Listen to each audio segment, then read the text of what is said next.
Hola, ¿cómo están? Estamos en un nuevo capítulo de Conversaciones Desastrosas, donde estamos analizando a fondo los temas que son importantes en este proceso constituyente y sobre los cuales van a tener que discutir, negociar, plantear posiciones aquellos y aquellas que sean elegidos el 11 de abril para formar esta convención constitucional. Ya hemos hablado del Tribunal Constitucional, de los partidos políticos, de la participación política, del Poder Judicial, hablamos de los sistemas de gobierno, las formas jurídicas de Estado, la descentralización, hemos hablado de muchos temas. Y tal como yo les conté en un capítulo anterior, nuestra Constitución por una parte tiene una parte dogmática, donde están los derechos fundamentales, y tiene otra parte que es orgánica, donde existen instituciones, órganos que son regulados por nuestra Constitución.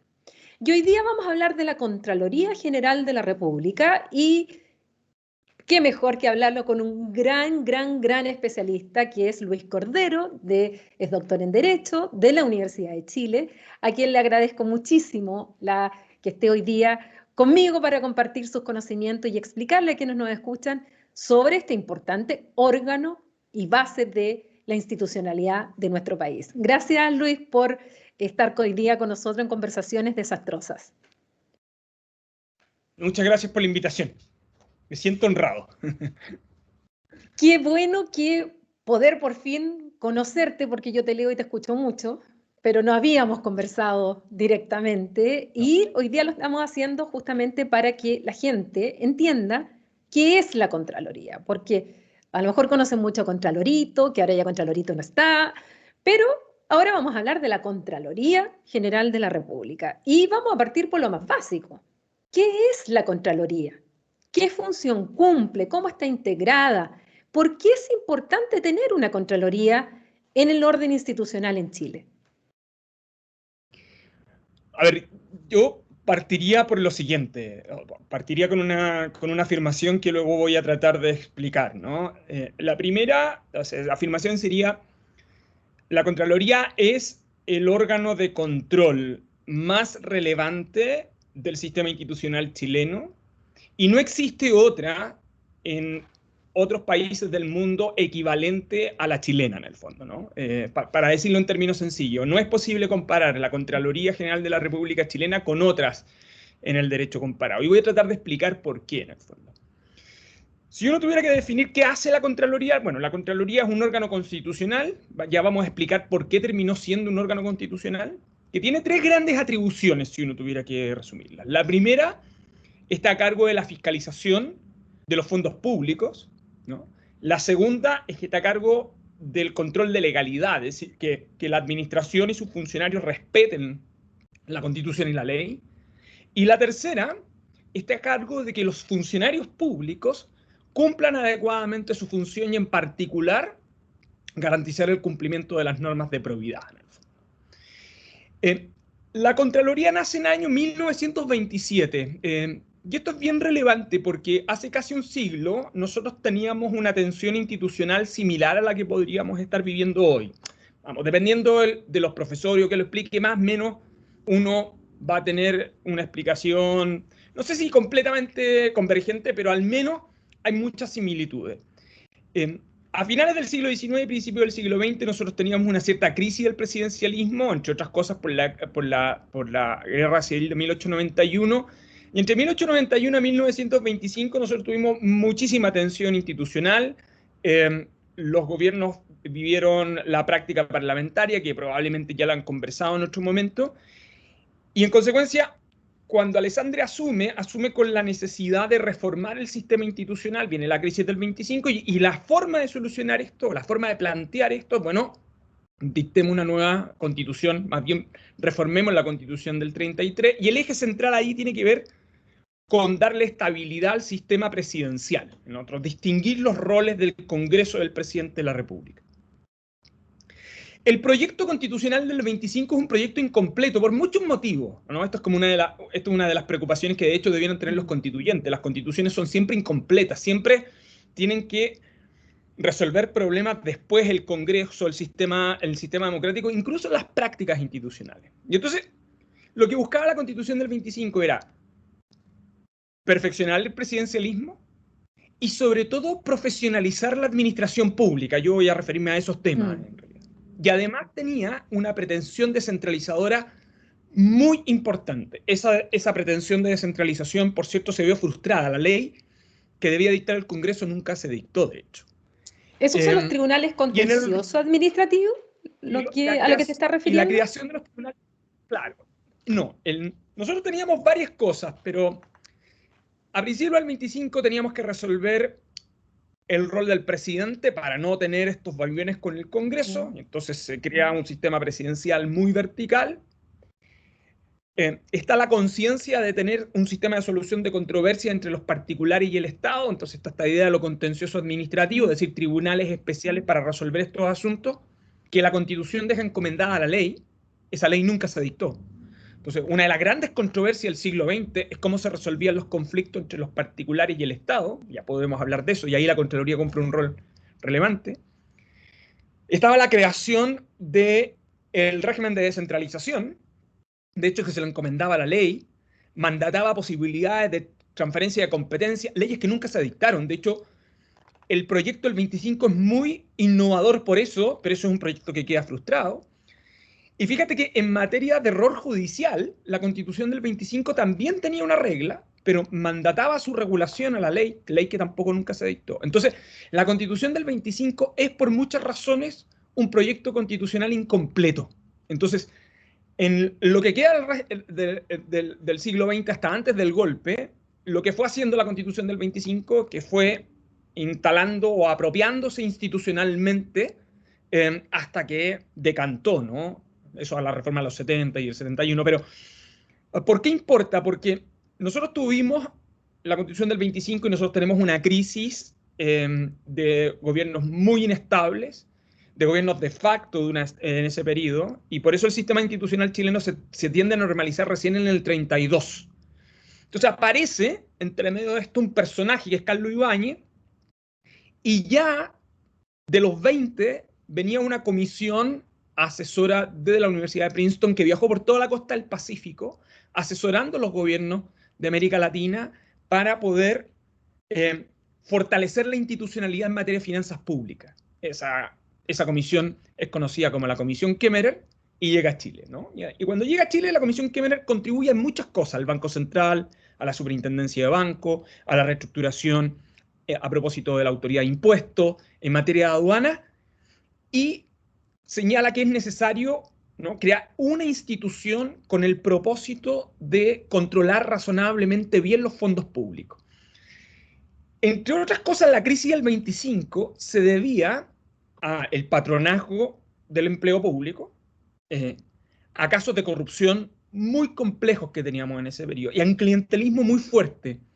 Y entonces lo que trata de hacer el sistema institucional chileno es decir, ok, vamos a articular en una sola institución un conjunto de atribuciones que están dispersas en distintos lugares para controlar adecuadamente los fondos públicos. Entonces teníamos el Tribunal de Cuentas a un lado, la Contabilidad General de la Nación estaba dando vuelta en otro lado, en fin.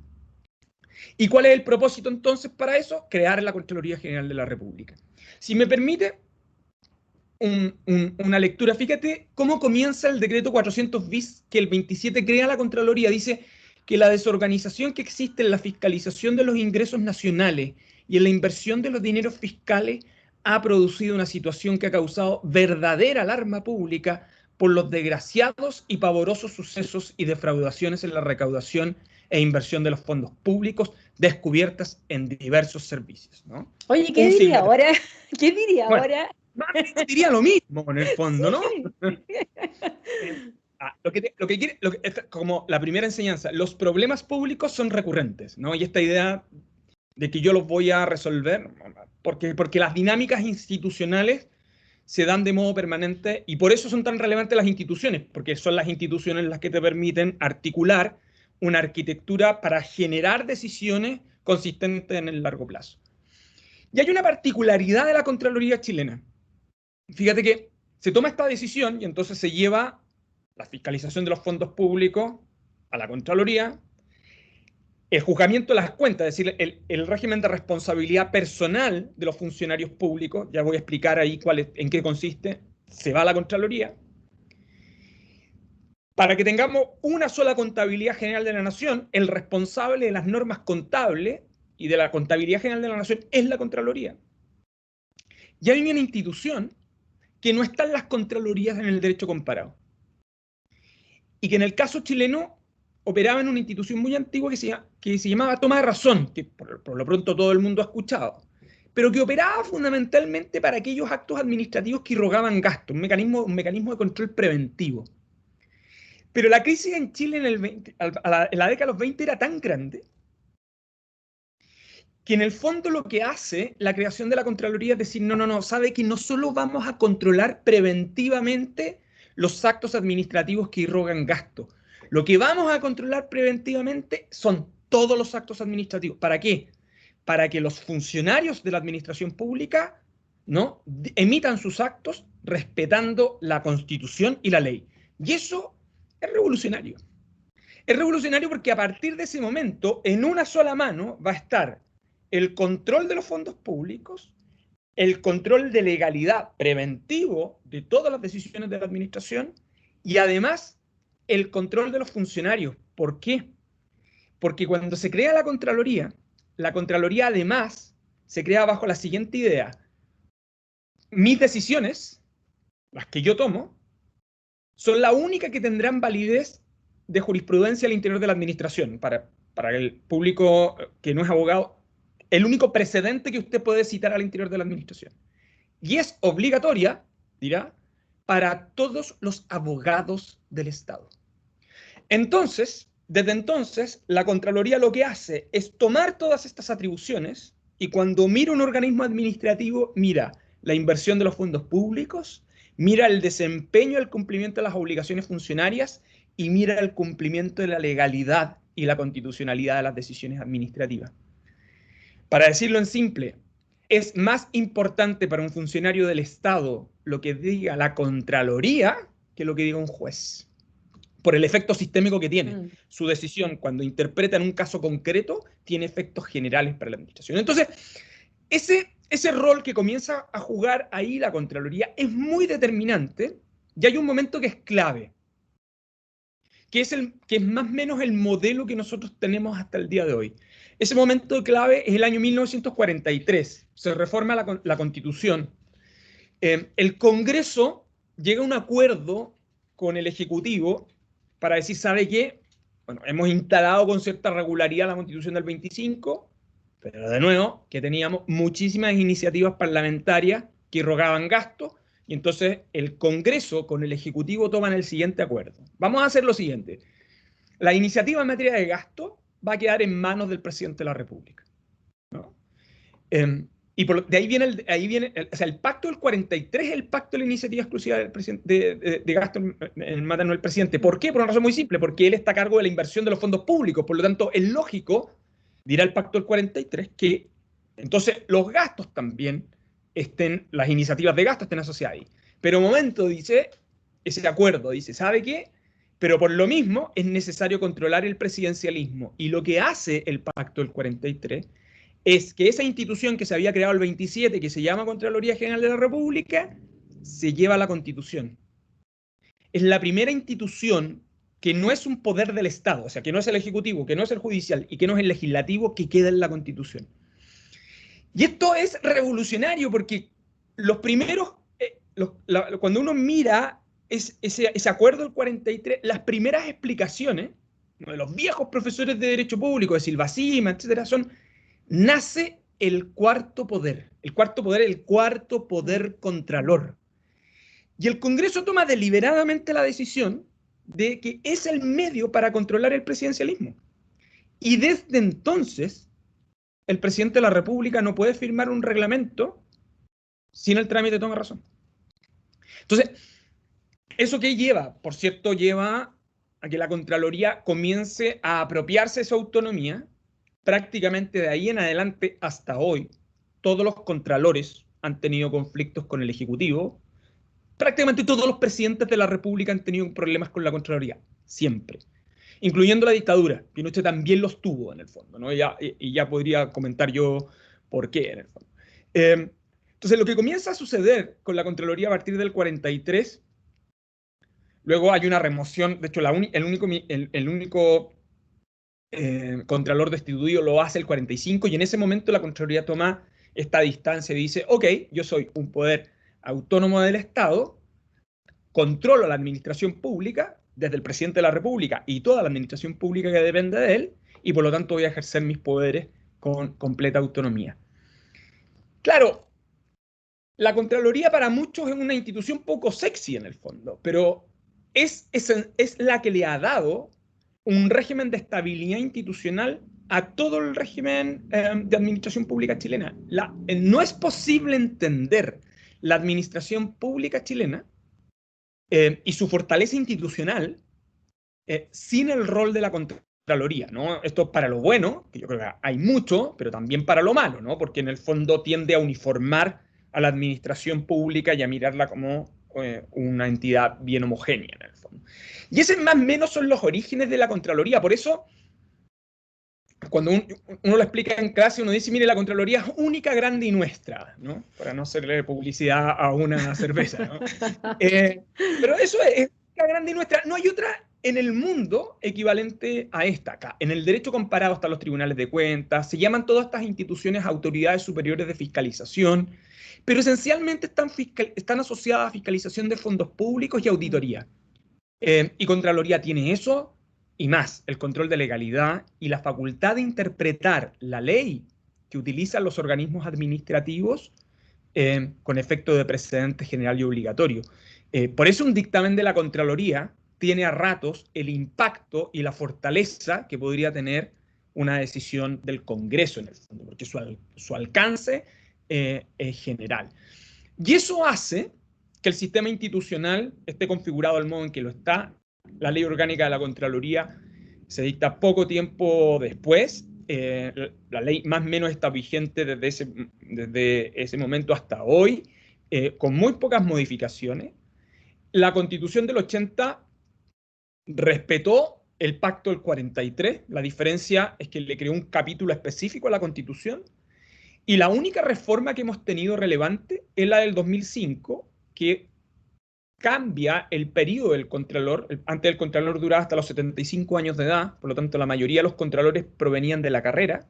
Y entonces con la reforma del 2005 se dice, no, el Contralor durará 8 años, y eso ha permitido esencialmente que nosotros tengamos 2 Contralores externos, ¿no? De muy buen desempeño, en mi opinión. Primero Ramiro Mendoza y hoy Jorge Bermúdez, ¿no? ¿Y cómo se eligen los Contralores? ¿Siempre se han elegido de la misma manera? Tú me dices que la única reforma ha sido el periodo. ¿Cómo se eligen? Desde la reforma del 43 tenemos un mecanismo de designación que hoy día es habitual, que es el presidente de la República con acuerdo del Senado, ¿no? La particularidad de la creación de la Contraloría hasta hoy es que es un órgano de dirección superior unipersonal, ¿no? Si yo tuviera que caracterizar dónde hoy día están como los ejes articuladores, la Contraloría es un órgano que constitucionalmente le ha dado fortaleza institucional. Yo creo que la respuesta es sí, desde el 43. Ni siquiera la Constitución del 80 fue capaz de tocarla. ¿Es razonable que el sistema institucional mantenga la Contraloría? Sí. ¿Cuál es el ámbito de la Contraloría? La Contraloría es la administración pública. Claro, lo que pasa es que como es una institución que tiene un cierto rol de precedente, es decir, el pasado gobierna mucho a la Contraloría. O sea, hoy día Bermúdez es el Contralor, pero a Bermúdez, que puede tener toda la autonomía posible, lo gobiernan las decisiones de los contralores anteriores. De hecho, si las quisiera dejar sin efecto, él tiene que explicar por qué las está dejando sin efecto. Entonces, y lo que tenemos como atribuciones, y ya voy a volver al nombramiento de la organización, porque quizás es uno de los temas donde hay inquietud. Las atribuciones son progresivamente cada vez más importantes, porque yo creo que hemos ido tomando conciencia de la importancia. En la medida que es mucho más importante los organismos administrativos, la administración pública, se hace mucho más relevante la Contraloría. Es como proporcional a eso, ¿no? Entonces, claro, lo primero es que está a cargo la inversión, que se inviertan adecuadamente los fondos públicos, y entonces lo que hace es controlar a todas las personas que están a cargo de gastar esos fondos. Y eso va desde cuestiones triviales, como puede ser la autorización de cuentas corrientes, hasta el régimen de responsabilidad personal. Los que no son funcionarios públicos a lo mejor ven esto con mucha distancia, ¿no? Pero en el sistema institucional chileno, un funcionario público que gasta mal un peso responde con su patrimonio. Y eso da origen a un juicio que administra la Contraloría, que es el juicio de cuenta. Cuando yo ejecuto gasto sin tener cobertura suficiente o autorización, lo que se compromete es la responsabilidad personal del funcionario. Y lo que hace la Contraloría es demandarlo en un juicio donde responde con su patrimonio. Entonces, administrar los fondos públicos es muchísima responsabilidad. Ese es como un gran rol que tiene la Contraloría. El segundo tiene que ver con la contabilidad general de la nación. Eso tenía una razón muy relevante en los 20 para uniformar la información. El que dicta las normas contables de la administración pública, al cual se tiene que someter toda la administración pública, es el Contralor. La pregunta para muchos es si eso tiene sentido, dado que hay muchas atribuciones que están hoy día en el Ministerio de Hacienda, ¿no? Y ahí hay como un dilema, pero un dilema que más que constitucional es como de articulación legal en el fondo, ¿no? El tercero tiene que ver con la toma de razón. ¿Tiene sentido que los actos estén sometidos a este control preventivo? Hay muchos que afirman que eso le quita foco a la Contraloría, porque la Contraloría estaría más preocupada de las formas que de la legalidad más lineal, más que de las cuestiones sustantivas. Pero la toma de razón es una especie como de patrimonio institucional del sistema institucional chileno. De hecho, yo soy un crítico de la toma de razón en algún sentido porque está muy focalizada en el empleo público, pero lo cierto es que la toma de razón cumple, por ejemplo, la potestad reglamentaria del presidente. El gran control que tiene el presidente es la Contraloría en la toma de razón. Entonces, yo creo que ahí hay un espacio para ver qué pasa con ese control de legalidad, que la Contraloría suma también la potestad para dictaminar, es decir, para la potestad para interpretar con alcance general y obligatorio la aplicación de una ley. Y entonces ahí, ¿qué ha hecho la Contraloría? Bueno, y lo viene haciendo desde finales de los 60. Como nosotros no tuvimos un sistema institucional de creación de tribunales para resolver los conflictos entre los particulares y el Estado, en los 50 más o menos, la Contraloría empezó a aceptar presentaciones de particulares, progresivamente. Y lo hacía en base al derecho de petición, que es un derecho que está en la Constitución. ¿Qué pasó? A finales de los 60 la Contraloría se da cuenta que es el medio que no puede negar a que la solicitud de un particular que pueda comprometer la legalidad de una actuación administrativa, ella no se pueda pronunciar. Y entonces, a finales de los 60, comienza a regular tímidamente las presentaciones de los particulares para resolver si determinadas actuaciones de la administración son legales o ilegales. Eso lo complementa el año 74 el Contralor Humere, y esa regulación lo que hacía en términos sencillos es decir, si usted puede estar afectado en un derecho, usted puede ir a la Contraloría a pedir una opinión, y en los hechos eso se fue transformando en un mecanismo de impugnación de la legalidad administrativa. Algún ajuste hizo el Contralor Mendoza antes de irse, pero más o menos mantenemos la misma tónica. Por eso, cuando se produce algún problema, la primera reacción es, vamos a Contraloría. Ahora, claro, yo tengo que acreditar que tengo un derecho que me puede afectar, que eventualmente se están invirtiendo mal los fondos públicos, y de lo que decida el Contralor, su decisión es un precedente general y obligatorio. Cuando la Contraloría interpreta una norma en un sentido determinado, lo hace no solo para ese caso en concreto, se dice, lo hace en general para todas aquellas hipótesis que en el futuro se podrían plantear en el fondo, ¿no? Entonces, ahí hay una articulación que hace que el sistema institucional opere como un mecanismo de uniformidad del sistema administrativo. Cuando te escucho, Luis, hablar de esto, y uno piensa que en el fondo la Contraloría se tiene que preocupar de toda la administración del Estado. O sea, para que la gente entienda, estamos hablando desde una municipalidad en un pueblito pequeño, de lo que hacen los concejales, atribuciones que se toman los alcaldes, las municipalidades, los gobiernos regionales, estamos hablando de las instituciones en general. Y si además de todas estas funciones que tú me señalas que son muy amplias, y a nivel territorial es mucho, y además se va desarrollando este derecho de petición de los particulares al no haberse creado los tribunales, mi pregunta que cae de cajón es, ¿y tiene la Contraloría la cantidad de funcionarios suficientes como para lograr el objetivo final en todas estas funciones? Cuando estamos hablando de fondos públicos, porque de repente estamos hablando hasta de los viajes o los cursos en el extranjero que se toman los concejales con fondos públicos, o que una rendición de boletas falsa, también la Contraloría tiene que estar. Entonces, mi pregunta es esa, ¿cómo estamos en ese sentido? Mira, ahí tenemos dos cosas, porque además a todo eso agrégale las auditorías. Sí. Que en una práctica institucional que tenía la Contraloría, pero que recién fue reconocida normativamente el año 2002, en el fondo propiamente tal, ¿no? Y en la auditoría controla todas estas tres cosas: la legalidad, la probidad y la inversión de los fondos públicos, en el fondo. ¿Por qué esto importa? Y ahí, claro, la pregunta es, ¿tiene personal suficiente? Bueno, yo diría que eso depende. La Contraloría ha administrado bien ese conjunto de demandas de atribuciones. Históricamente sí, la ha administrado bien. ¿Le ha dado certeza a la administración pública? Sí. Pero lo que sí sabemos desde hace algunos años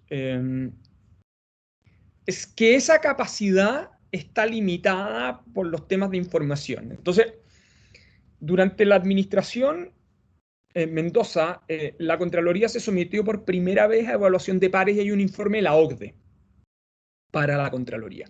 Y en esa información, en ese informe de la OCDE, lo que se dice, mire, Contraloría, usted focalícese más en los temas de auditoría, es necesario destinarle mayor recursos públicos.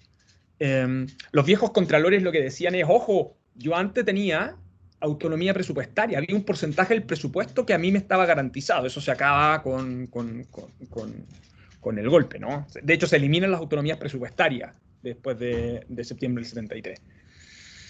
Y entonces, ¿qué es lo que hay?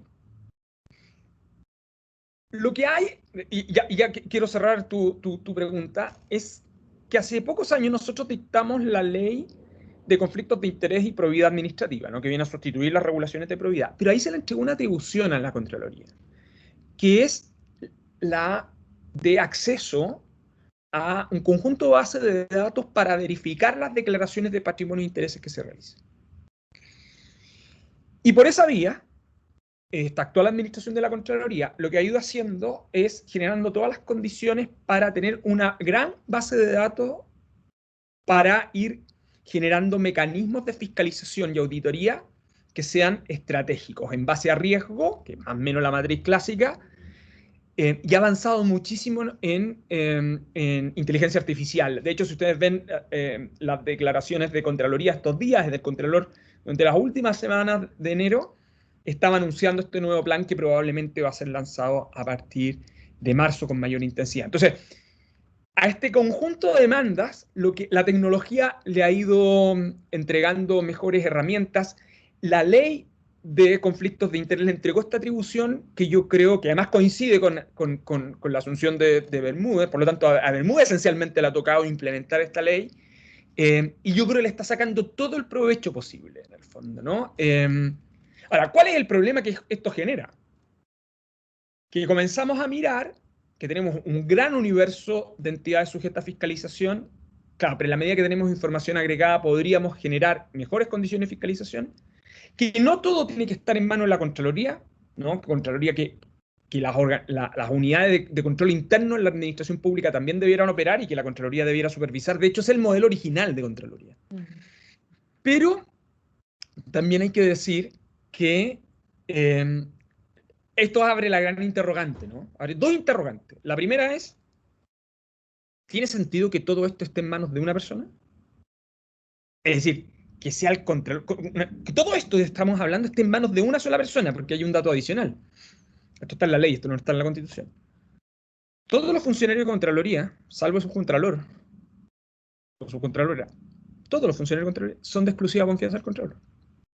Bueno, Entonces, ahí hubo toda una polémica en su claro. momento, Entonces, muy conocida. ¿cuál es el punto? El punto es que tú tienes en la cabeza de la Contraloría, da lo mismo como se llame, donde se reúnen todas las atribuciones de la Contraloría y que está en manos de una sola persona. Porque además es cierto que existen las Contralorías regionales, pero las Contralorías regionales existen por decisión del Contralor, no existen por disposición de la ley. Entonces, esa genera un mecanismo de descentralización y por lo tanto de uniformidad. Cuando la Contraloría decide un caso para la municipalidad de Coyhaique, lo está definiendo para toda la municipalidad del país. Ese es el efecto que tiene, ¿no? Y eso tiene una cosa buena, pero también tiene cosas malas. Una de las cosas malas es que tú tienes escalas de organismos administrativos que son muy distintos. Entonces, esa primera gran interrogante es como la gran interrogante de cara al debate constituyente, ¿no? ¿Debe la Dirección Superior de la Contraloría estar en un órgano unipersonal o estar en un órgano colegiado? Entonces, como tenemos una especie de banco centralismo, que todos creemos que puede ser como el Banco Central, hay muchos que dicen, pero sí, como el Banco Central, eso tiene, ojo, que como todo el tipo de soluciones, tiene cosas buenas y tiene cosas malas. El problema es que nosotros tenemos una Contraloría que ha funcionado relativamente bien, que tiene buenos desempeños. Eso es lo primero. Y lo segundo, el segundo efecto colateral que tiene esto, es, bueno, ¿y por qué solo tiene que controlar la administración pública? Entonces, uno de los grandes, cuando nace Contralorito, de hecho, uno de los grandes problemas que hay en redes sociales, oiga, pero ¿por qué no fiscaliza al parlamentario? ¿Por qué no fiscaliza al Congreso? Entonces, la Contraloría tiene que explicar de tanto al Ministerio Público, bueno, de tanto en tanto tiene que explicar es que yo no los controlo todos. Eso te quería pedir, que le explicaras a la gente a quiénes controla y quiénes no controla, quiénes quedan de los órganos del Estado fuera del control de la Contraloría. Porque es importante decirle a la gente justo para eso, porque es cierto que se pide que Contraloría controle todo. Y ahí tiene que explicar, como tú dices, no, es que eso no está dentro de mis atribuciones. ¿A quiénes sí y a quiénes no? Uno dice que el criterio es un criterio orgánico, controla a los organismos de la administración pública, a aquellos que están bajo la estructura del presidente de la República. Entonces los ministerios, las intendencias, las gobernaciones, los servicios públicos, todos los servicios públicos, ¿no? Las empresas del Estado, las universidades del Estado, porque tienen esa calificación de servicios públicos, en fin. Y aquello que se denomina administración pública orgánica. ¿Quiénes quedan fuera? Otros poderes del Estado u otras autonomías constitucionales. Quedan fuera, por ejemplo, el Ministerio Público. Queda fuera el Congreso Nacional. Queda fuera el Poder Judicial. Entonces alguien podría decir, oiga, pero si administran fondos públicos. Entonces no es sensato que la administración de los fondos públicos tenga siempre un mismo criterio, si total un peso fiscal es un peso fiscal en cualquier parte. ¿Y a las Fuerzas Armadas y Carabineros? También, pero ahí hemos tenido varios problemas. Y es que, y esto es una de las herencias esencialmente de la dictadura, ¿no? Siempre han estado sometidas a la fiscalización de la Contraloría, bajo la figura de la ley reservada del cobre, operó y un mecanismo de rendición de cuentas en general de gastos reservados, que estaban en muchas ocasiones muy focalizados en Fuerzas Armadas. Era de los casos donde Contraloría no podía verificar el gasto. Lo que verificaba, lo que en general hacían estas autoridades, era emitir un certificado de buena inversión de los fondos públicos, ¿no? Entonces el Contralor se tenía que sentir satisfecho con eso. O sea, el problema cuando tú tienes un mecanismo así es que como no tienes control administrativo, si hay fraude, el fraude va a terminar siempre siendo una discusión penal, nunca administrativa. Y es en parte el conflicto que hemos tenido a propósito de las auditorías del Ejército y Carabineros. Y eso generó una cierta cultura de excesiva deferencia hacia los mecanismos de control que podían operar al interior de Fuerzas Armadas y Carabineros. Esa excesiva deferencia se ha ido diluyendo en el tiempo y es parte de los conflictos que hay hoy día, ¿no? Por eso, si claro, el Contralor decide abrir una investigación, un sumario administrativo respecto del respeto de los protocolos en el caso de las policías, y inmediatamente la reacción de la policía es: ¿pero qué usted está haciendo esto cuando usted nunca ha hecho esto antes, en el fondo, ¿no? Formalmente la Contraloría sí tiene atribuciones. ¿La había ejercido con intensidad como la había hecho antes? No. Entonces, hay algunos ámbitos donde probablemente la práctica institucional llevó a excesiva deferencia. Hoy día, de hecho, esta es quizá una de las grandes innovaciones, y creo que va a ser una de las grandes herencias de la administración Bermúdez, la capacidad de gestionar información va a probablemente reducir las contingencias y las opacidades que se generaban entre esos sectores y la Contraloría, ¿no? En términos de flujos de información. Pero sigue estando la interrogante, bueno, ¿y cómo se controlan, o sea, los pesos de la Corporación Administrativa del Poder Judicial, los pesos que están en el Ministerio Público, los pesos que están gastando, no sé, el Congreso? Bueno, la respuesta es: se autocontrolan, y eso genera un gran problema. Entonces, hay muchos que dirían, bueno, ¿por qué todas esas personas que reciben fondos públicos no están controlados por una misma institución? Y entonces inmediatamente dicen: no, pero un momento, es que llevar todas esas atribuciones hacia allá podría afectar la autonomía, o bien llevar todas esas atribuciones hacia allá tiene el problema de seguir concentrando este gran poder en una sola persona. Entonces vuelve la discusión, entonces tengamos un órgano colegiado. Y hay que tener cuidado con los órganos colegiados. Mira, ¿por qué? Yo en esto reconozco que tengo más interrogantes que certeza. Yo creo que efectivamente la Contraloría en parte se lo ha ganado. La reputación descansa en que tiene prácticas institucionales desarrolladas en el tiempo y que se han ido perfeccionando, que tiene obligación de respeto del precedente, y si no lo hace tiene que justificar por qué. Por lo tanto, claro, cuando cambia el presente, el efecto es brutal en toda la administración. La pregunta es: ¿y quién lo controla? Fíjate que la ley, que es antigua, dice que las decisiones del Contralor no son susceptibles de impugnación ante ninguna autoridad. Entonces, claro, con la Constitución del 80 lo que se ha terminado por utilizar es el recurso de protección, pero convengamos que el recurso de protección no es un instrumento ideado para controlar decisiones de legalidad al Contralor, está más bien destinado a controlar protección de garantías, pero lo hemos adecuado para eso. Entonces, ¿qué Para eso y sucede? para muchas cosas, en realidad, el Para recurso eso y de para muchas protección. cosas más. Es como la pomadita jurídica, ¿no? Lo que no tiene solución termina ahí. Lo cual tiene grandes problemas, pero bueno, en fin. ¿Y cuál es el problema que sea un órgano colegiado? Porque vemos otros órganos colegiados, desde el Tribunal Constitucional hasta la propia Corte Suprema, pero ¿por qué tendría o podría ser inconveniente o presentar algunos problemas el que este órgano fuera colegiado? La pregunta es si la dirección superior tiene que ser colegiada. Lo que pasa es que nosotros tenemos buenos sistemas de colegiatura y malos sistemas de colegiatura. Un buen sistema de colegiatura que todo el mundo cita: el Banco Central. Pero todo el mundo no es el Banco Central. Hay una comunidad epistémica que hace que esos nombramientos estén sometidos a mucho escrutinio.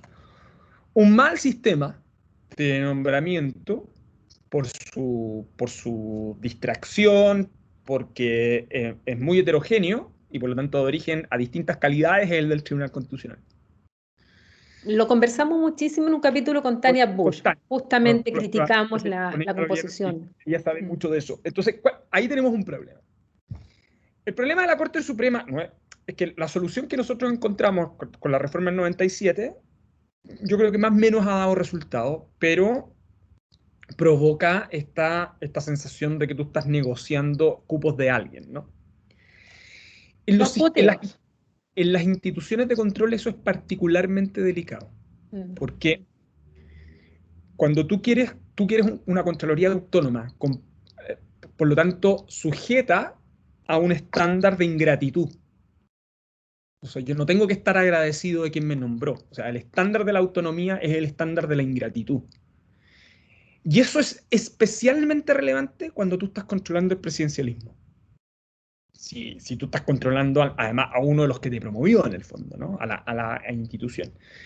Entonces, lo que puede terminar por pasar en un mal sistema de colegiatura, eso es lo relevante, no es la colegiatura per se, sino que en un mal sistema de colegiatura, es que tú termines cuoteando el órgano de control. Y cuando tú terminas cuoteando el órgano de control, entonces hoy por mí, mañana por ti, y entonces moderemos las auditorías acá, moderemos el control Se acá. debilita el sistema. Y esa solución termina siendo un desastre. Que es distinto a que tú puedas al interior de la institución para algún tipo de decisiones tener la colegiatura de, por ejemplo, cuando tú quieres tener un cambio de jurisprudencia, ¿no? Ese tipo de cosas. Pero ojo con la idea de que con la colegiatura lo solucionamos todo, porque la colegiatura tiene un efecto en un mal diseño, lo que provoca para una institución de control es que en realidad tú las podrías terminar interviniendo, ¿no? Entonces, las colegiaturas no son bondadosas en sí mismas, en el fondo. Depende muchísimo de la estructura de acceso a la que hemos tenido. Y nosotros tenemos sistemas de colegiatura de muy distinta entidad y hay algunos que nosotros de los cuales debiéramos alejarnos. Por ejemplo, el Consejo para la Transparencia, que es un órgano a nivel legal, pero cuando tú hablas del Consejo para la Transparencia, y con todo el respeto a las personas que han estado en el Consejo Directivo del Consejo de la Transparencia, pero cuando tú ves un órgano que está integrado por 4, un órgano colegiado integrado por 4, tú dices, ahí algo no funciona bien, ¿no?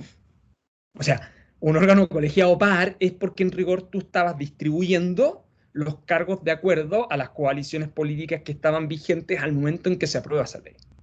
Es un muy mal indicador tener un órgano colegiado par, porque eso da cuenta que tú estabas distribuyendo de una manera. No es lo mismo nombrar en órganos colegiados de a uno que nombrar de pares, porque si nombras de pares, el incentivo es uno tuyo, uno mío. No sé, ¿me explico? Entonces, hay mucho que analizar ahí, y lo que quiero decir con esto es, la Contraloría en el modelo institucional que tenemos nos ha dado buenos resultados. La gran pregunta es si los ajustes que requiere son ajustes legales o constitucionales. Yo tendería a pensar que son más bien legales que constitucionales. ¿Le podrías explicar a la gente cuál es esa diferencia? Porque, o sea, yo la entiendo, pero la gente que nos está escuchando, sobre todo aquellos que quieren ser candidatos a convencionales, que muchas veces no saben bien esa diferencia, ¿cuál es la importancia que sean cambios constitucionales o que sean cambios legales? O que algo esté en la Constitución o que algo esté en la ley. ¿Podrías explicarles a la gente eso que es fundamental? Mira, en el caso de las instituciones, bueno, el constitucionalismo clásico está definido por las instituciones. Y por lo tanto, en una constitución quedan aquellas que nosotros consideramos que son esenciales para el funcionamiento del sistema democrático. Y por eso la distinción clásica, ¿no?, desde la Declaración de los Derechos del Hombre y del Ciudadano, es que una constitución que no tiene separación de poderes y no reconozca derechos no merece llamarse constitución. Y por eso una constitución tiene un contenido de identidad, ¿no? Nadie podría pensar una constitución sin la existencia de 3 poderes públicos, ¿no? El Ejecutivo, el Congreso, o el Legislativo y el Judicial. Nadie podría concebir un sistema constitucional razonablemente democrático sin la independencia judicial, ¿no? Por ejemplo. Entonces, las constituciones son bien idiosincráticas en ese sentido, porque de esa estructura básica, luego la pregunta es del resto del panorama institucional. ¿Qué instituciones son esenciales para el funcionamiento de esta República Democrática? Hay algunas que tienen que estar en la Constitución, y hay otras que no necesariamente están en la Constitución. Ejemplo de las que están en la Constitución. Los municipios. ¿Por qué los municipios desde los orígenes de la independencia están en la Constitución? Porque el municipio como gobierno local, como estructura territorial, que tiene sus orígenes incluso anteriores al Estado moderno constitucional, es el mecanismo de organización de los vecinos. Entonces, el municipio es la unidad pública que reconoce la participación de los vecinos en los asuntos públicos. Por eso, la autoridad municipal, uno pierde la perspectiva, pero no es un simple servicio público. Sus autoridades, el alcalde y los concejales, son electos democráticamente. Entonces, esa sería como ¿vale la pena que en la Constitución tengamos la descentralización garantizada? No simplemente sea declarativa, sino que diga, mira, aquí tengo las instituciones. Entonces, claro, vienen los gobiernos regionales, por ejemplo. La Contraloría está en ese diseño, en el diseño de que son de aquellas instituciones de la tradición constitucional chilena que son esenciales para la República. Esa sería como, ¿por qué? Porque desde el Pacto del 43 han fundado su rol en la lógica de ser un similar a un poder público. ¿Para qué? Para controlar a otro poder del Estado. Está la discusión con el Banco Central. El Banco Central tiene una tradición muy acotada que viene con la Constitución del 80. ¿Existía antes el Banco Central? Sí, pero no era una autonomía de la Constitución. ¿Merece estar en la Constitución? De ahí viene el debate, ¿no? Para algunos sí, para otros no necesariamente, pero eso tiene que ver con que lo que hace, con aquello que forma parte de su núcleo, que le da identidad, debe estar reconocido en la Constitución. Por ejemplo, hay organismos que están enunciados en la Constitución. Sería el caso nuestro, el Consejo Nacional de Televisión. ¿Tiene sentido que el Consejo Nacional de Televisión esté ahí? Se explica en la Constitución del 80, ¿no? Que además veía en la televisión, que además esto es una cosa muy rara de tener un órgano que en verdad es un sensor. Yo sé que a alguna gente no le va a gustar esto, pero opera como un verdadero sensor a lo mero indirecto de lo que se transmite. Entonces, claro, uno dice, ¿tiene sentido esté en la Constitución? Podría estar, eso podría ser un servicio público, no es necesario que esté en la Constitución. Entonces, la idea de esencialidad de aquellas instituciones esenciales para el funcionamiento y la interacción cotidiana de los poderes públicos, que en el largo plazo le da estabilidad al sistema institucional, es clave. Por eso, por ejemplo, hay otras instituciones, no como organismos estatales, que la gran pregunta es si deben estar en la Constitución o no. Por ejemplo, ¿deben estar en la Constitución nombrados los partidos políticos o no? Bueno, la Constitución del 80 opta por sí, pero por una razón, porque más bien quería tenerlos muy controlados en el fondo, ¿no? En fin, la idea de esencialidad, la idea de que hay elementos de identidad propia de esas instituciones que deben estar en la Constitución es lo clave. Ahora, eso tiene una consecuencia. No todas están en la Constitución. Y lo segundo, que de lo que está en la Constitución es lo elemental. ¿Y qué es lo elemental? Yo diría que tres cosas. Su objeto, no todas sus atribuciones, su objeto. ¿Para qué ese fin? Dos, ¿quién es su autoridad máxima? Y tres, ¿cuál es el sistema de nombramiento? Esos tres elementos son claves para todo institucional. Lo demás, ¿dónde puede estar? En la ley. ¿Por qué? Porque la ley es la que discute el Congreso, es la que se puede ir adecuando, en fin. Un ejemplo. Si nosotros creáramos en esta Constitución la Defensoría del Pueblo, claro, habrán interrogantes que vamos a hacer después con el Instituto de Derechos Humanos, con la Defensoría de la Niñez, en fin, podemos tener como varias de esas interrogantes. Pero podemos crear la institución de la Defensoría del Pueblo en la Constitución. Pero si el Congreso no dicta la ley que permite la implementación de la Defensoría del Pueblo, entonces la Defensoría del Pueblo va a estar en la Constitución. Lo que quiero decir es que la Constitución en esto, o en otras, pero en materia institucional, define un núcleo básico, pero sigue dependiendo del funcionamiento del sistema democrático para que esos núcleos se cierren en el fondo, ¿no? Ese es como el punto. Ahora también la gente tiene que entender que cuando es esencial que está en la Constitución, para reformarlos, se exige un quórum muchísimo Claro. mayor que cuando se reforma una ley, sobre todo cuando son de quórum simple, porque esto también está la tendencia un poco en el debate público de todo hay que llevarlo a la Constitución. Pero ojo, porque si todo se lleva a la Constitución también, el hecho después de modificarlo va a requerir también un consenso muy amplio, que si no lo logras, va a seguir estableciendo ahí en la Constitución y no vas a poder modificarlo. Por eso también a veces se dejan en quórum que se vaya adaptando más rápido también a las necesidades de la sociedad, porque en el fondo hablaba un poco con Tania también, que no era normal que el Tribunal Constitucional tuviera tantos casos, porque se supone que la administración, que se supone que el Congreso están para cumplir con la Constitución. Y si están llegando tantos conflictos ante el Tribunal Constitucional, es que algo está pasando con la Constitución, con lo que está ocurriendo en la sociedad. O sea, porque esa tensión no es normal. Debieran ser pocos los casos que tiene un tribunal. Entonces, también algunos dicen, no, es que toda la Constitución, porque la Constitución nos va a solucionar todo. Si lo ponemos ahí, nos va a solucionar. Y ahí hay un tema de expectativas, sobre todo en la gente, y mucha de la gente que salió a la calle, y muchos de los que votamos por el apruebo por la Convención Constitucional, donde se han ido generando expectativas que hay que ir aclarando, pero es que esto va y esto no va. Ojo, porque no porque esté en la Constitución se va a resolver inmediatamente el problema. Y eso puede haber si es que además nos encontramos con discursos facilistas, con aquel que quiere ganar el voto fácil, se nos complica más la situación de la generación de expectativas. Claro, pero eso pasa en parte, y esto tiene en parte la responsabilidad de la Constitución del 80 también, ¿no? Es que vulgarizamos la Constitución.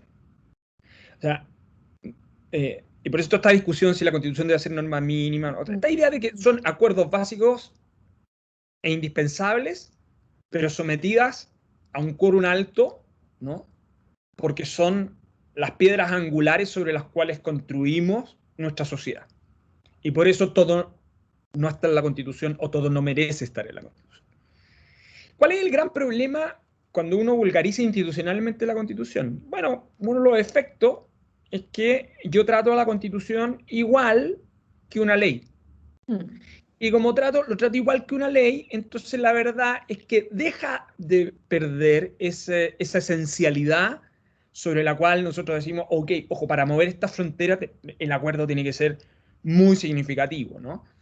Y de hecho, parte de la crisis de la Constitución del 80 es que la Constitución del 80 ella misma terminó siendo trivializada. De hecho, después de las reformas del 89, todos los ajustes, incluyendo la reforma constitucional del agua del 2005, estuvieron siempre, si tú las miras, y por eso si uno mira el promedio, tenemos más de una reforma constitucional por año en la Constitución del 80, lo que hicimos esencialmente fue trivializar la Constitución. Entonces, ¿cuál es el punto en el fondo, ¿no? Esta idea de que todo lo puedo dejar en la Constitución tiene un gran problema. El gran problema es que no miro el largo plazo. Porque ojo, la Constitución nos regula hoy, pero va a regular las generaciones siguientes. Y la gran interrogante es si nosotros podemos o estamos legitimados para condicionar el diálogo democrático de 20, 30 años más. Entonces lo razonable es que el pacto descanse sobre instituciones elementales y que la democracia, con las mayorías que regula la Constitución para que opere el sistema institucional, adecue esas reglas en el tiempo, en el fondo, ¿no? Porque de lo contrario, cuando yo tengo una Constitución pétrea, el incentivo es bien perverso. El incentivo es o eludo la Constitución, ese es como mi primer incentivo, y entonces la Constitución no la aplico, o mi segundo incentivo es reformar la Constitución, total, si es lo mismo que modificar la ley en el fondo, ¿no? Y eso hace que, por ejemplo, todas las iniciativas, ¿por qué explotaron? El Congreso chileno era un Congreso muy respetuoso de la iniciativa de gasto. Entonces, cuando el Ejecutivo, entre medio de la crisis, no actúa, lo que hace esencialmente es que se da cuenta que hay una regla que está aceptada desde muchas décadas atrás, esto venía en la Constitución del 25, de hecho después del 43, donde se dijo, ok, iniciativa de gasto del presidente de la República, pero hay una materia que no es de iniciativa exclusiva del presidente. ¿Cuál? El de reforma constitucional. Perfecto. Y ese fue un pacto histórico, que los pactos funcionan en la medida que las instituciones los respetan en el fondo, ¿no? Cuando viene la crisis y el Ejecutivo no toma la medida, o la dilata, el efecto que produce es que entonces yo miro ese pacto y digo que si ahí tengo reconocimiento de que la iniciativa exclusiva no se aplica a reformas constitucionales, entonces ¿qué es lo que hacemos? Vamos a las normas transitorias. Entonces, la tensión de normas transitorias es cuando tú definitivamente ese pacto, el presupuesto sobre el cual está construida esa idea, está rota. Bueno, lo que pasó con el 10%.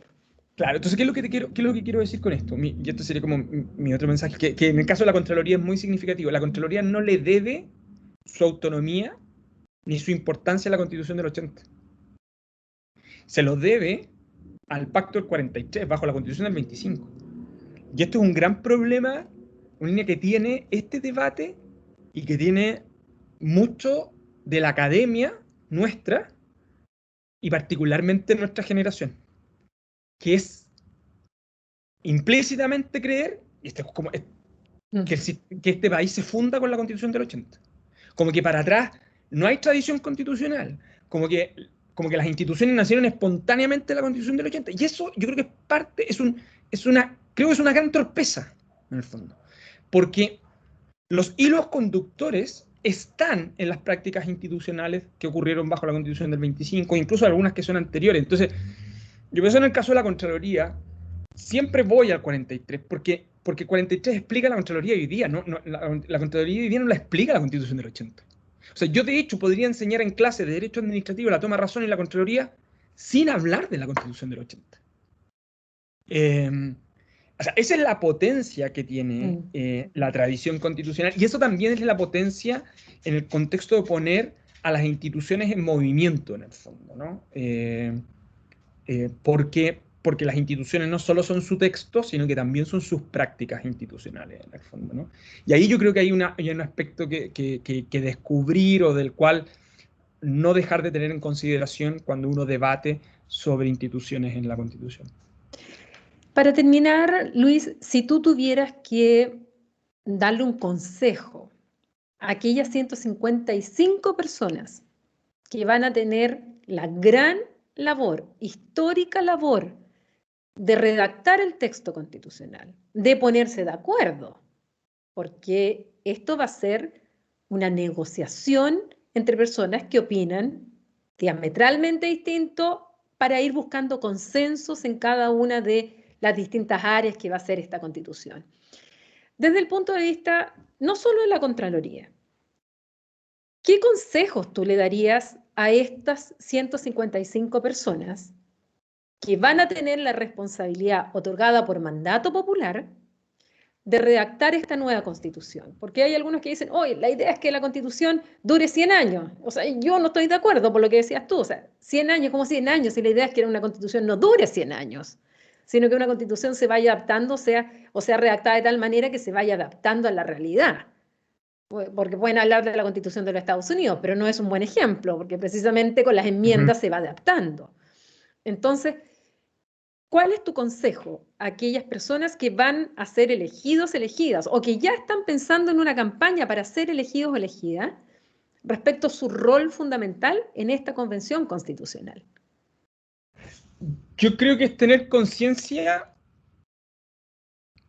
del lugar que ocupan en un proceso que es colectivo, en el fondo.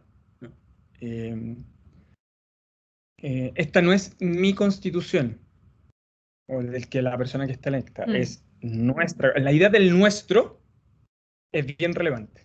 Y por lo tanto, cuando hablamos del nuestro, tienen que ver con los de hoy, pero también tienen que ver con los de antes, y también tienen que ver con los del futuro, en el fondo, ¿no? Y cuando uno lo mira así, creo yo, tiene que reconocer, bueno, cuáles han sido, cómo hemos ido adaptando esas prácticas institucionales que yo debiera tener en consideración, y cómo me gustaría que esas prácticas institucionales se desarrollaran hacia el futuro, en el fondo. Yo podría poner el ejemplo de dos instituciones que, si yo mirara, mis áreas de trabajo son la jurisprudencia, ¿no? Entonces, si yo miro la jurisprudencia de la Corte Suprema y miro la jurisprudencia de la Contraloría, ¿esas interpretaciones que hoy día ellos tienen son fieles al texto de redacción? La respuesta es no. O sea, de hecho, son mucho más progresistas, o mucho más dinámicas de las que incluso los redactores originales de la Constitución del 80 tenían. ¿Medio ambiente puede ser un ejemplo en eso que me estás señalando? Medio ambiente puede ser un ejemplo, salud puede ser otro ejemplo, vida, integridad física puede ser otro ejemplo. Medio ambiente es un caso bien particular porque está el 19 número 8, uno podría decir, la Constitución del 80 fue muy innovadora, pero la que le ha dado contenido y dinamismo es la jurisprudencia, más que el texto de la... Entonces, la idea de igualdad, por ejemplo, el gran derecho citado por la jurisprudencia de la Corte, en el texto del 80 y parte de los 90, era propiedad. ¿Cuál es el principal derecho citado hoy por la Corte para resolver los conflictos? Es igualdad. Entonces, ahí hay un espacio de argumentación. Si los jueces tienen un rol tan relevante, si la Contraloría tiene un rol tan relevante, cuidado con creer que yo, cerrando interpretaciones prétrias, que son las mías, condiciono el futuro, ¿no? En verdad, como son dinámicas, lo que yo debiera preocuparme es que las instituciones que la van a aplicar estén adecuadamente reguladas y quienes accedan a ellas sean las mejores y los mejores. Entonces esa idea es clave porque el concepto del nuestro es muy relevante y el nuestro supone reconocer lo bueno y lo malo de las prácticas institucionales que están mucho antes de la Constitución del 80, eso es lo relevante. Y lo que a nosotros nos gustaría proyectar, ¿no? La Constitución del 80 quiso petrificar algunas cosas, y yo creo que uno no debiera cometer el mismo error en el fondo. De hecho, si lo hiciéramos, estaríamos condenados a que las generaciones futuras lo que hagan es que traten esta Constitución exactamente igual como la tratamos al maximalismo de la Constitución del 80, es decir, reforma tras reforma. El maximalismo en ese sentido puede ser perjudicial para el funcionamiento del sistema democrático. Por eso importan las instituciones, porque son las instituciones las que aplican esas reglas, porque son las instituciones las que generan dinámicas de relación que hoy día nosotros podemos conversar cómo convergen en una determinada interpretación en materia ambiental, por ejemplo, pero que no sabemos cómo lo van a hacer en una década más. Fíjate que cuando la Corte dice hace pocas semanas atrás, a propósito del debate de acceso a agua potable, las personas tienen derecho a 100 litros diarios de agua potable. Estamos en una situación crítica, además lo resuelve para el caso de la comuna de Nogales, pero en realidad ordena modificar un instructivo de interior. Está haciendo un impacto que es global. Cuando la Corte días atrás habla de cambio climático, cuando todavía estamos discutiendo el proyecto de ley en el Congreso, y la Corte se pone en perspectiva hacia el futuro, administrando el principio de precaución, todo eso lo está haciendo sin que lo diga la Constitución. Lo que está haciendo, sin que lo diga el texto de la Constitución, lo que está haciendo es aplicar ese texto y darle un significado en proyección que es distinto. Y yo creo que nadie es tan bueno para que tenga la perfección, y por eso los textos se pueden ir perfeccionando hacia el futuro, y es responsabilidad de esas generaciones perfeccionar esas prácticas. Entonces yo creo que yo creo que sería como mi principal consejo, mi principal advertencia. Este país no comienza con esos 155 ni va a terminar con esos 155. Ahí hay un punto, y eso requiere cooperación, requiere cierto altruismo, en fin, más bien valores colectivos que individualidades. Bueno, Luis, te agradezco muchísimo porque además lo que tú señalas ahora me hizo recordar algo que leí ayer de un historiador británico, Collier, donde hablaba justamente de que lo que necesitan las democracias es cohesión social. Y él hablaba de la cohesión social justamente del nosotros, no de este exceso de individualismo, sino que hablaba del nosotros. Cuando se crea ese nosotros, es justamente cuando se avanza y avanza el colectivo. Y tiene mucho sentido con lo que tú ahora estabas señalando también. Así es que te agradezco muchísimo el que hayas aceptado esta invitación a explicarnos un órgano tan importante como la Contraloría y que la gente tiene tanto acceso también a la Contraloría. Es uno de los órganos en los cuales a diferencia de otros, a lo mejor el Parlamento lo ve lejos, el Ejecutivo, el Presidente lo ve lejos, pero la Contraloría como que la siente suya. Y de verdad que esto del Contralorito, que más allá de la caricatura, era sentir cerca a una institución, así como al alcalde o los concejales, es la Contraloría. Entonces, era muy importante explicar, abordarlo, saber lo que eran sus funciones y qué importante esto que tú señalas también, que no nacen nuestras instituciones y la forma como históricamente hemos ido funcionando estas prácticas constitucionales del 80. Hay que mirar todo también lo que viene hacia atrás y esta perspectiva hacia el futuro. Y eso en definitiva es pensar en nosotros. Así es que me quedo con eso de esta conversación y muchas gracias de nuevo por compartirla, porque además de ser transmitida a través de nuestro canal de YouTube, por Spotify. También estamos transmitiendo a través de TVR Ñuble y a través de Canal 9 Regional en Concepción. Así que muchas gracias, Luis. Muchas gracias a ti por la invitación. Chao, chao. Bien, y con ustedes nos encontramos entonces en un próximo capítulo de Conversaciones Desastrosas, donde seguiremos abordando estos temas que son importantes para nuestro proceso constituyente. Porque si algo que necesitamos es una ciudadanía informada, bien informada y preparada para el 11 de abril, en el cual vamos a tener, ya recuerden, 4 elecciones. No solamente convencionales, sino también gobernador, gobernadora, alcaldes, alcaldesas y concejalas. Por lo tanto, la campaña parte el 11, muchas candidaturas, mucha información, pero es importante el fondo de la discusión. Así es que nos vemos en un próximo programa. Hasta la próxima.